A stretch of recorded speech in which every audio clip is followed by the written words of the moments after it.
Bonjour, le premier des points à vérifier, le circuit d'aspiration, qui se caractérise notamment par la turbine. C'est le centre névralgique de ce qui va vous permettre d'avoir une graine par trou du disque semeur et donc la bonne régularité de semis et la bonne densité. La première chose à regarder, c'est le cardan. Est-ce que les croisillons sont bien graissés?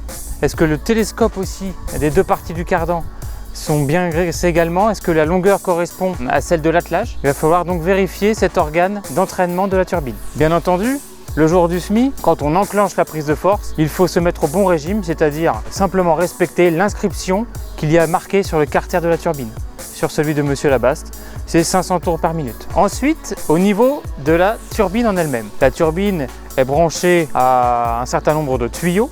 Il faut vérifier que ces tuyaux ne soient pas percés ou gercés et aussi vérifier que ces tuyaux soient bien serrés. Contrôlez chaque collier.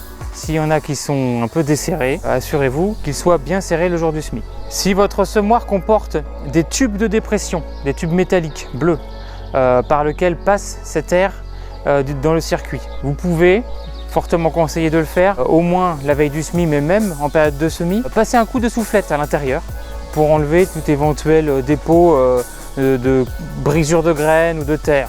Dernière chose à faire sur la turbine, vérifier la courroie. Déjà, est-ce qu'elle présente des marques d'usure? Est-ce que ces marques d'usure sont hétérogènes, comme des craquelures, quelques griffures dessus?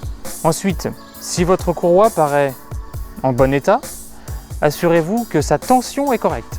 Très grossièrement, si à la simple force du poignet de la main, vous pouvez la tordre à 90 degrés, vous pouvez être sûr qu'il vous faudra la retendre. Nous vous invitons à télécharger une application sur votre smartphone. Cette application s'appelle Easy Tension et elle est éditée par Hutchinson, notre fournisseur de courroies. Elle agit comme un fréquence-mètre et en frappant d'une clé le centre de la courroie, vous aurez la valeur de tension et vous la comparerez au tableau de notre fournisseur pour voir si la tension est correcte ou non.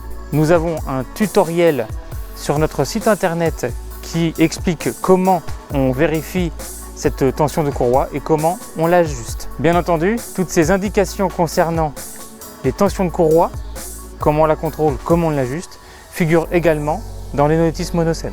On est sûr que notre circuit d'aspiration fonctionne correctement si à l'entrée des éléments semeurs, à la jonction en fait entre le circuit d'aspiration et chaque boîtier de sélection, on mesure 55 millibars au vacuomètre.